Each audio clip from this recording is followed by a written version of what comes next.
In public policy, the universally recognized symbol for victory is a downward trending line graph. Apply that to reported dowry deaths in India, where the rate has visibly declined. But there's a blind spot. Underneath that curve, a woman still dies every 90 minutes. These two realities, a celebrated decline and a relentless 90-minute cycle of lethal violence, are happening right now at the exact same time. How does a culturally banned practice manage to claim a life over and over, multiple times a day, even as the overarching data tells us the problem is shrinking? Celebrating a falling rate becomes a dangerous mathematical trap when the absolute number of victims remains this staggeringly high. To understand that falling line, you have to look at the massive top-down institutional effort trying to legislate this crisis out of existence. For decades, the Indian state has built a formidable legal framework. The Dowry Prohibition Act and strict precedents from the Supreme Court carry severe penalties designed to crush the practice from the top. That legal pressure is backed by active resistance. Across major urban centers, widespread campaigns and marches push back heavily against the tradition.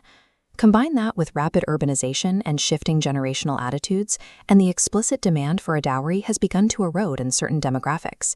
These are the exact forces that successfully drove the overall statistics down, but they eventually hit a wall of deeply entrenched private socioeconomic pressure.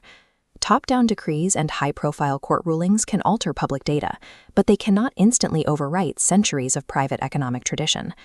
To understand the 90-minute metric, we have to pull away from government halls and look at the reality happening inside millions of homes. The dowry is frequently misunderstood as an ancient relic. In practice, it is a modernized economic transaction, a massive transfer of wealth disguised as tradition. Immense pressures force families to participate despite the legal bans. The fear of familial shame, securing a daughter's social status, and the stigma of remaining unmarried keep the system running.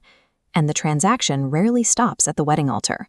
What begins as a single exchange often mutates into a relentless cycle of extortion, demanding cash or property for years after the marriage. When a bride's family eventually exhausts their resources and fails to meet these private demands, the escalation begins. Harassment turns to abuse, and abuse turns to the fatal violence that drives that 90-minute clock. The crisis endures because the economic machinery driving it behind closed doors is vastly stronger and far more immediate than the legal system trying to police it from the outside. This leaves us suspended between two different layers of reality. This split screen highlights the tension. On one side, a graph showing a society moving in the right direction.